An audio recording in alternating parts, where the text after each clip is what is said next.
నేను ఇవాళ యాదృచ్ఛికంగా ఉదయం వేళ ఎందుకో పుస్తకాల బీరువా దగ్గర నించుని చంద్రశేఖర పరమాచార్య స్వామి వారి యొక్క పాదాలు కనపడుతున్నటువంటి ఒక పుస్తకం ఒకటి నా దగ్గర ఉంటే ఆ పుస్తకాన్ని తీసి యథాలాపంగా ఇలా అన్నాను. అంటే ప్రదోషవేళయందు శివనామమును చెప్పినటువంటి వాడు పొందేటటువంటి ఫలితమేమో వాక్కుల చేత చెప్పటము సాధ్యము కాదు. ప్రదోషవేళయందు చెప్పబడినటువంటి శివనామము యొక్క ఫలితమును చెప్పే ప్రయత్నమును కూడా చేయరాదు. ఎందుచేత అంటే అంత గొప్ప ఫలితం వస్తుంది కనుక.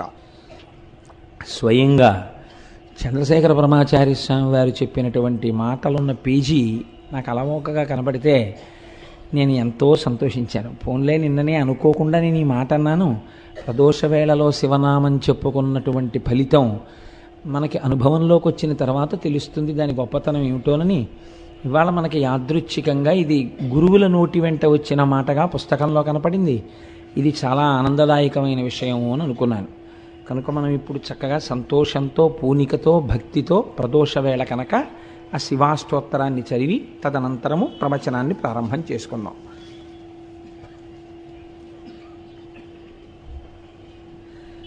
ధవళవపుషమిందోర్మండలే సన్నివిష్టం భుజగవలయహారం భస్మదిగ్ధాంగమీశం మృగయపరశుపాణిం చారుచంద్రార్ధమౌళిం హృదయకమలమధ్యే సంతతం చింతయామి. చారు చంద్రార్ధమౌళిం అంటారు ధ్యానంలో. చంద్రమౌళీశ్వరుడిగా ఆరాధన చేస్తారు.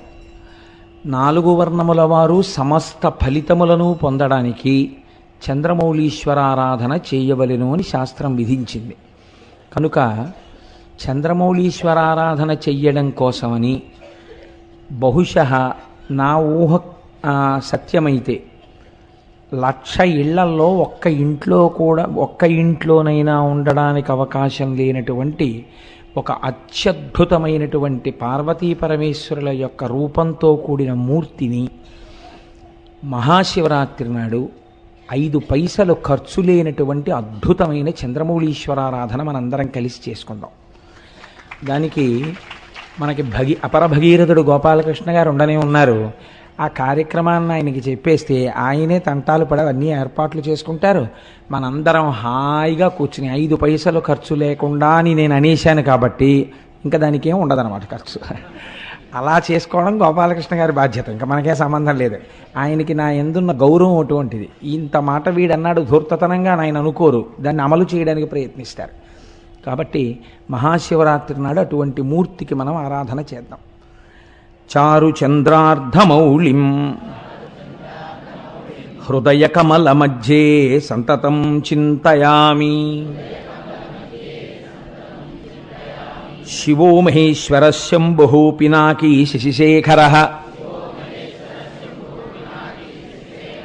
వామదేవో విరూపాక్షః కపర్దీ నీలలోహితః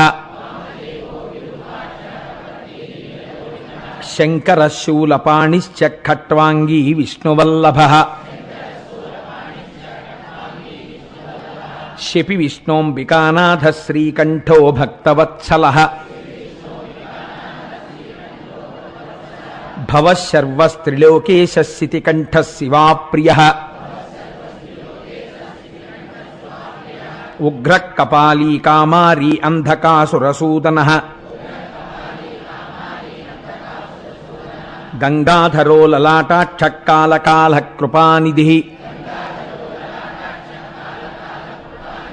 భీమః పరశుహస్తశ్చ మృగపాణిర్జటాధరః కైలాసవాసీ కవచీ కఠోరస్త్రిపురాంతకః వృషాంకో వృషభారూఢో భస్మోద్ధూళిత విగ్రహః సామప్రియ సర్వమయస్త్రయీమూర్తిరనీశ్వరః సర్వజ్ఞ పరమాత్మా చ సోమసూర్య అగ్నిలోచనః హవిర్యజ్ఞమయ సోమ పంచవక్త్ర సదాశివ విశ్వేశ్వరో వీరభద్రో గణనాథ ప్రజాపతి హిరణ్యరేతా దుర్ధర్షో గిరిశో గిరీశో నఘః భుజంగభూషణో భర్గో గిరిధన్వీ గిరిప్రియః కృత్తివాసాః పురారాతిర్భగవాన్ ప్రమదాధిపః మృత్యుంజయః సూక్ష్మతనుర్జగద్వ్యాపీ జగద్గురుః వ్యోమకేశో మహాసేన జనకశ్చారు విక్రమః రుద్రో భూతపతిస్థాణుర్రహిర్భూజ్ఞో దిగంబరః అష్టమూర్తిరనేకాత్మా సాత్విక శుద్ధ విగ్రహః శాశ్వత ఖండ పరశుః అజపాశ విమోచకః మృఢ పశుపతిర్దేవో మహాదేవో వ్యయో హరిః పూషదంతభిదవ్యగ్రో దక్షాద్ధర హరోహరః భగనేత్రభిదవ్యక్త సహస్రాక్ష సహస్రపాత్ అపవర్గ ప్రదోనంతస్తారక పరమేశ్వరః ఏవం శ్రీశంభుదేవస్య నామ్నామష్టోత్తరం శతం శ్రీశివాష్టోత్తరశతనామస్తోత్రం సమాప్తం.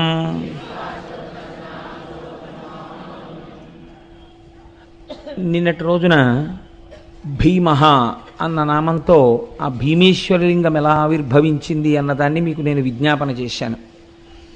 దాని యందు రెండు ఉంటాయి.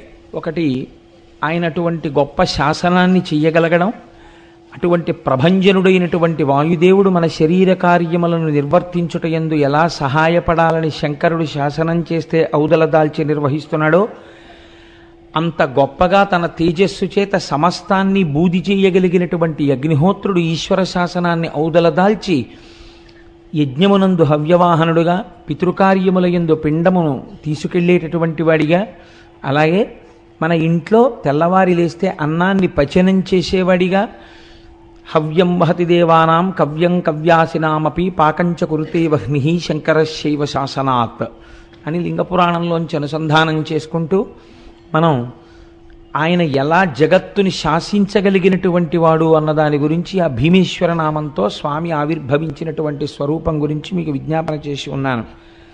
ఇవాల్టి రోజున త్రయంబక క్షేత్రం గురించి, త్రయంబకేశ్వరుడి గురించి మీకు 4 మాటలు చెప్పేటటువంటి ప్రయత్నం చేస్తాను. త్రయంబకం గౌతమీతటే అని మనం అంటాం.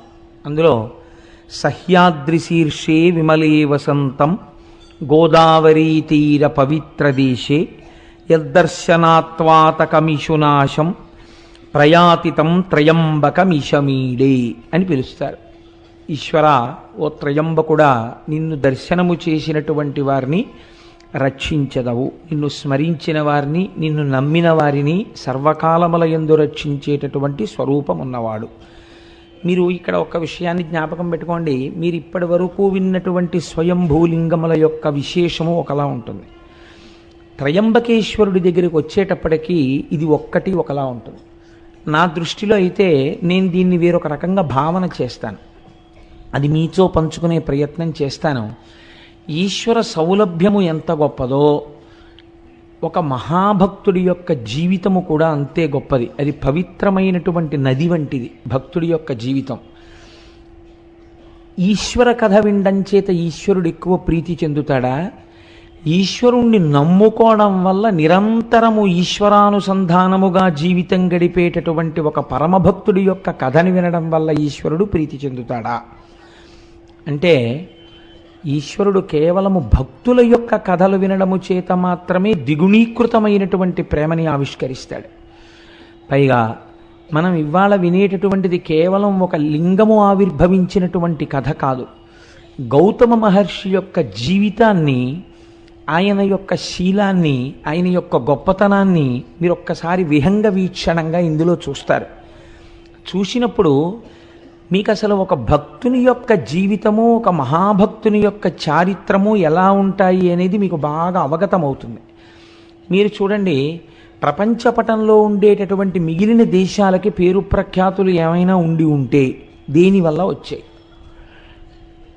ఐశ్వర్యము చేత వచ్చి ఉండి ఉండవచ్చు, లేదా ఆ దేశాలలో ఉండేటటువంటి కొంతమంది విజ్ఞానులు కనిపెట్టిన కొన్ని విషయాల వల్ల వచ్చి ఉండవచ్చు. ఏదో ఈ రాకెట్ ప్రయోగించారు, లేకపోతే ఈ పెద్ద ల్యాబొరేటరీ ఉంది, లేకపోతే ఇక్కడ ఇలా బటన్ నొక్కితే ఇన్ని వేల కిలోమీటర్ల దూరంలో ఉండేటటువంటి ఒక దేశంలో ఉన్న లక్ష్యాన్ని ఛేదించగలిగినటువంటి క్షిపణి కనిపెట్టబడినదనేటటువంటి కీర్తి చేత ఆ దేశమునకు గౌరవం ఉండవచ్చు. కానీ భారతదేశం యొక్క పరిస్థితి పూర్తిగా భిన్నం. భారతదేశానికి గౌరవం దేనివల్ల అంటే భౌతికమైన సంపత్తి చేత భారతదేశము గౌరవింపబడలేదు. ఆ కోణంలో పరిశీలన చేస్తే అసలు భారతదేశం అంతటి ఐశ్వర్యవంతమైన దేశం మీకు ప్రపంచ పటంలో కనపడదు. ఒక్కొక్క మహారాజు గారిని చంపిన తరువాత ఒక్కొక్క కోటని కొన్ని నెలల పాటు దోచుకున్న ఐశ్వర్యం మిగిలిపోయింది. విజయనగర సామ్రాజ్య పతనం చదివితే కన్నుల నీరు కారుతుంది. 6 నెలలు దోచుకున్నారు విజయనగరం కోటని. అంత దోచుకున్నా ఇంకా ఎత్తుకెళ్ళడానికి ఐశ్వర్యం మిగిలింది. ఇక్కడి నుంచి ఎత్తుకుపోయింది కోహినూరు వజ్రం, ఇక్కడి నుంచి ఎత్తుకుపోయింది నెమలి సింహాసనం, ఇక్కడి నుంచి ఎత్తుకుపోయింది ఆయుర్వేదం, ఇక్కడి నుంచి ఎత్తుకుపోయింది అథర్వణ వేదంలో భాగాలు. అన్ని దేశాలకి ఇంకా పలకాబలపం పట్టుకోవడం రానటువంటి రోజులలో అద్భుతమైనటువంటి చారిత్రక సత్యములను కనిపెట్టినటువంటి దేశం ఈ దేశము. నాకు ఈ విషయం చెప్పినప్పుడు ఒక విషయం స్ఫురణలోకి వస్తోంది. నేను మొన్న అరుణాచలం వెళ్ళినప్పుడు విశాఖపట్నం నుంచి ఒక మెరైన్ ఇంజనీర్ సుబ్బారావు గారిని వారి భార్య గారు, నాకు పేరు సరిగ్గా జ్ఞాపకం ఉంటే ఆవిడ పేరు భవానీ, ఆవిడ కూడా మాతో పాటుగా వచ్చారు. వచ్చినప్పుడు నేను ఏదో ఒక తపస్సమాధిలో ఉండేటటువంటి వ్యక్తి సమాధిగతుడైపోయిన, ఆయన శరీరాన్ని సమాధి చేసిన అందులోంచి కొన్ని తరంగములు వస్తాయి అని పుస్తకాలలో ప్రతిపాదన చేశారు అన్నదానికి ఆవిడ సైన్స్ లెక్చరర్ అనుకుంటాను. ఈ మధ్య కాలంలోనే దీని మీద ఒక పుస్తకం వచ్చింది కోటేశ్వరారు, ఇది పరమ సత్యం అండి, అది ఎలా వస్తుంది అన్నదాని గురించి ఆవిడ నాకు ఆ విజ్ఞాన శాస్త్రానికి సంబంధించినటువంటి భాషలో మాట్లాడారు. నేను నిజంగా మన వాళ్ళు ఎంత గొప్పవాళ్ళు అంటే ఆ తల్లి ఎంత జీర్ణం చేసుకున్నారో ఆవిడ అన్నారు. బహుశः మన దేశంలో పెద్దలు ఒక మాట చెప్తే ఇది ఇలాగే ఎందుకు పాటించాలి అని ధిక్కరించి అడగడం లేదేమోనండి. పూర్వం పెద్దలు చెప్పారంటే నమ్మడమే అని అనుకుని ఉంటారు. అందుకే దాన్ని కథలుగా చెప్పారు, శాసనాలుగా చెప్పారు తప్ప వివరణలు ఇవ్వలేదు. ఈ సూత్రాలనే ఇవాల్టి రోజున కొత్తగా కనిపెట్టబడినటువంటి విషయాలుగా విదేశాలలో చెప్పబడుతున్నాయి తప్ప ఇవి మన ఋషులు ఏనాడో దార్శనికులై చూసినవేనండి అన్నారు. నేను ఆ తల్లి యొక్క ఆ దర్శనానికి చాలా సంతోషించాను. మీరు చూడండి, మన దేశంలో కీర్తి దేని వలన వచ్చింది అంటే ఒక్క సత్యాన్ని పట్టుకొని అబద్ధం ఆడకుండా ఆడిన మాటకి నిలబడిపోయి జీవితంలో ఏవైనా పక్కన పెట్టి సత్యానికి కట్టుబడినటువంటి వాడు త్రిమూర్తులను కిందకి ఎలా దింపగలడో చూపించిన వాడు హరిశ్చంద్రుడు. భూతదయతో శిబిచక్రవర్తి దానం చేసి ఎనలేని కీర్తి ప్రతిష్టలను తీసుకొచ్చిన వాడు శిబిచక్రవర్తి. తనని తీసుకెళ్లి రాజు బంధించి కొరడాలతో కొడుతుంటే ప్రతిఘటించకుండా పరమేశ్వరుణ్ణి స్తోత్రం చేస్తే ఈశ్వరుడే వచ్చి విడిపించేటట్టుగా చేయగలిగిన ప్రజ్ఞ చూపించిన వాడు అన్నమాచార్యుల వారు. తన తలనే నరుకుతున్న శిష్యులు ప్రార్థన చేస్తే నరసింహావతారం వచ్చి శంకరాచార్యుల వారిని రక్షించినటువంటి కాపాలికుడి కథ కలిగినటువంటిది ఈ భరతభూమి. మీరు ఎన్ని రకాలుగా చూడండి, భగవంతుడి యొక్క ఉపాసనని, భగవంతుడి యొక్క శక్తిని 1కి 10 మార్లు నమ్మి ఆవిర్భవింపచేసి ఆవిష్కరింపచేసినటువంటి పుణ్యపురుషుల వల్ల ఈ దేశానికి ఇంత పేరు వచ్చింది తప్ప భౌతికమైనటువంటి సంపత్తి వల్ల పేరు రాలేదు. మనం ఎప్పుడూ ఇన్ని ఖనిజాలున్నా, ఇన్ని గనులున్నా, ఇంత తీర ప్రాంతం ఉన్నా, ఇన్ని సముద్రాలున్నా, ఇన్ని నదులున్నా పట్టించుకోకుండా నిరాడంబరంగా జీవితాన్ని గడపడానికి ఇష్టపడి భగవంతుణ్ణి చేరుకోవడం మనుష్య జన్మకి ప్రయోజనం తప్ప ఈ వనరులతో ఎంత భోగం అనుభవించవచ్చనేటటువంటి దృష్టికోణమే లేని దేశం బహుశः ప్రపంచ పటంలో ఉంటే ఒక్క భారతదేశమే. అంత గొప్ప దేశం ఈ దేశం. అందుకే ఇక్కడ భగవద్గీత పుట్టింది. ఇది కర్మభూమి. ఇక్కడ ఉపనిషత్తులు పుట్టాయి, ఇక్కడ వేదాలు పుట్టాయి.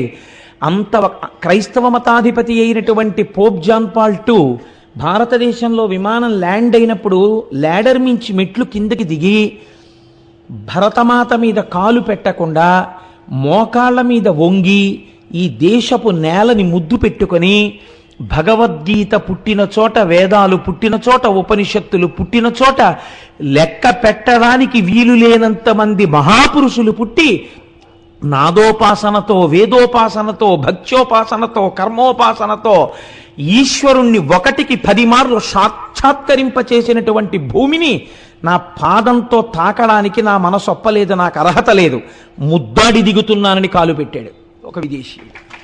ఈ జాతి ప్రతిష్ట ఎంత గొప్పదో దాన్ని మీరు ఆలోచించండి. అటువంటి జాతికి మనం వారసులం. అటువంటి పుణ్యభూమి మీద కాలు పెట్టి తిరుగాడుతున్నటువంటి అదృష్టవంతులం. విశేషించి ఆంధ్రదేశంలో ఉన్నవాడు ఒక్క రాత్రి నిద్రపోతే శ్రీశైలం వెళ్ళిపోతాడు. ఒక్క రాత్రి రైల్లో పడుకుంటే తెల్లవారేటప్పటికి వెంకటాచలం వెళ్ళిపోతాడు. ఎటైనా వెళ్ళగలడు. అనేకమైనటువంటి పుణ్యనదులతో త్రిలింగ దేశంలో మనం ఉంటున్నాం. మనంతటి భాగ్యవంతులు వేరొకరు ఉండరు. ఎన్ని జన్మల పుణ్యమో భౌతిక సంపత్తితో, అర్థం పర్థం లేని సుఖభావనతో, ఎప్పుడూ అనేక రకాలైనటువంటి కామ సంబంధమైనటువంటి విషయాలతో కొట్టుకుపోయేటటువంటి సంస్కృతి యందు పుట్టకుండా ప్రపంచపటంలో తెల్లవారి లేస్తే భగవన్మయంగా జీవితం గడిపేటటువంటి జీవగడ్డ యందు మనం పుట్టేటట్టుగా అనుగ్రహించినటువంటి ఈశ్వరుడికి మనం ఎన్ని ప్రణతులు ఇడాలి. నేను ఇవాళ ఎందుకు ఈ ఉపోద్ఘాతం మీతో విజ్ఞాపన చేయవలసి వచ్చిందంటే, మీరిప్పుడు వినబోయేటటువంటి త్రయంబకేశ్వర లింగం అటువంటిది. మీరు ఆ శివలింగము గొప్పదా, గౌతముడు గొప్పవాడా అని మీరు విచారణ చేస్తే, ఒకలా ఆలోచించి చూస్తే ఇక్కడ మాత్రం గౌతముడే గొప్పవాడు. ఇది అందుకే మిగిలినటువంటి లింగముల దగ్గర ఒక్క లింగం ఆవిర్భవించింది, 2 లింగములు ఆవిర్భవించాయి. త్రయంబకం విషయంలో అలా కాదు. ఒక నది ఆవిర్భవించింది, ఒక శివలింగం ఆవిర్భవించింది. మనం తెల్లవారి లేస్తే ఏ నదీ జలాలు తాగి బతుకుతున్నామో ఆ నదిని తీసుకొచ్చిన మహాపురుషుడి చరిత్ర ఇవాళ రాబోతోంది. మనం భవతి అంటారు సంస్కృతంలో. భవతి అంటే ఉన్నాను. ఇవాళ మనందరం భవతి ఉన్నాము అంటే దానికి కారణం ఎవరో తెలుసా అండి? గౌతమ మహర్షి. ఆయన తెచ్చిన గోదావరి నీళ్ళే కదండి మనం తాగుతున్నాం. అటువంటి మహాపురుషుడి యొక్క చరిత్ర ఇవాళ మనం వినబోతున్నాం. దీనికి ఈశ్వరుడు నిజంగా ఎంత సంతోషాన్ని పొందుతాడో చూడండి. వీళ్ళు కృతజ్ఞతాభావంతో వింటున్నారని ఆనందిస్తాడు. ఇప్పుడు మీరు ఆ కోణంలో నేను ఎందుకు ఈ విషయాన్ని మీకు విజ్ఞాపన చేశానంటే, ఇప్పుడు నేను చెప్పబోయేటటువంటి విశేషాన్ని మీరు ఆ కోణంలో పరిశీలన చేస్తే, ఎందుకు ఈ మాట అన్నారు? లింగ ఆవిర్భావము కన్నా మహాత్ముని యొక్క జీవితమే గొప్పది ఒకలా చూస్తే అని అన్నారే, అలా ఎక్కడుంది ఇందులో అన్న విచారణ చేస్తూ మీరు వినే ప్రయత్నం చెయ్యండి. అది మీ జీవితానికి కూడా ఎంత గొప్ప కొత్త కోణాన్ని తొడుగుతుందో ఆలోచించండి. దీన్ని ప్రారంభం చేస్తూ ఆ శివమహాపురాణంలో ఒక మాట చెప్తారు. మునికులమందు గౌతముడమోఘ తపో విభవాజ్యుడై భృశంబనిశము శంభులింగనియ అనిశము శంభులింగ నియతార్చన సల్పుచు పత్నితో వసించను హరువొప్ప బ్రహ్మగిరి చేరువనొక్క వనస్థలంబునన్ అనువుగ శిష్యకోటి తన ఎండ పఠింపగ న్యాయశాస్త్రముల్. గౌతముడు చాలా గొప్ప మహర్షి. ఆయన గురించి ఎంత చెప్పినా తక్కువే. అటువంటి గౌతమ మహర్షి తన శిష్యులతో కలిసి ప్రతిరోజు శంభులింగారాధనమును చేస్తున్నాడు. ఆ లింగమునకు ఆయన ఏమని పేరెట్టుకున్నాడో చూడండి. శంభులింగాన్ని నేను ఆరాధన చేస్తున్నాను అన్నాడు. ఇది పూర్వకాలంలో మీరు ఒక 50 పేర్లు చూస్తే 51వ పేరు ఇది ఉండేది, శంభులింగం అని. అసలు ఈ పేరే కనుమరుగైపోయింది. వెర్రి వెర్రి పేర్లు, విచిత్రమైన పేర్లు. కలియుగం కదండి, నామస్మరణ జరగడానికి కూడా అవకాశం లేని రీతిలో కట్టడి చేస్తున్నాడు కలిపురుషుడు. కాబట్టి ఇన్ని పిచ్చి పేర్లు, అర్థం ఉండదు అసలు ఆ పిచ్చికి. ఒక్కటి ఈశ్వర సంబంధంతో లేవు. అంత పిచ్చి పిచ్చి పేర్లన్నీ వచ్చేసాయి ఇవాళ రేపు. ఆయన తను ఆరాధన చేసిన లింగమునకు శంభులింగము అని పేరు పెట్టాడు. శంభులింగము అంటే మీకు నేను శంభుహు అన్న నామం దగ్గర వ్యాఖ్యానం చేసి ఉన్నాను. శం భావయతీతి శంభుహు, మంచి భావములను కల్పించగలిగినటువంటి లింగమును ఆరాధన చేశాడు. కాబట్టి ఇప్పుడు ఆయన ఏం కోరుకుని ఉండాలి? మంచి భావనలను కోరుకుని ఉండాలి. ఏమిటా మంచి భావన? అటువంటి మహర్షి కోరుకునేది ఒక్కటే భావన, లోకమంతటినీ లోకేశ్వరుడిగా చూడడం, విశ్వాన్ని విశ్వేశ్వరుడిగా చూడడం. ఇదే ఆయన కోరుకున్నది కదండి. కాబట్టి ఇప్పుడు అలా శంభులింగాన్ని ఆరాధన చేస్తూ దానితో పాటు ఏం చేశాడు?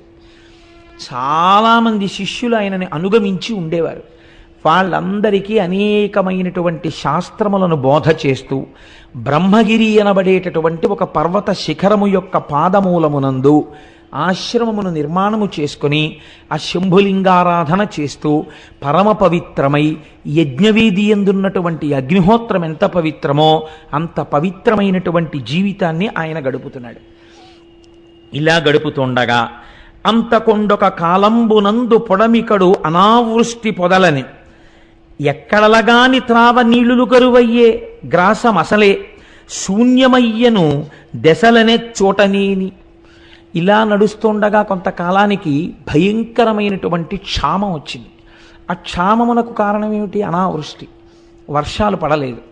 వర్షాలు పడకపోతే ఎక్కడా నీరు లేదు. నీరు చాలా గొప్పదండి శాస్త్రంలో. ఎందుచేతనో తెలుసా అండి?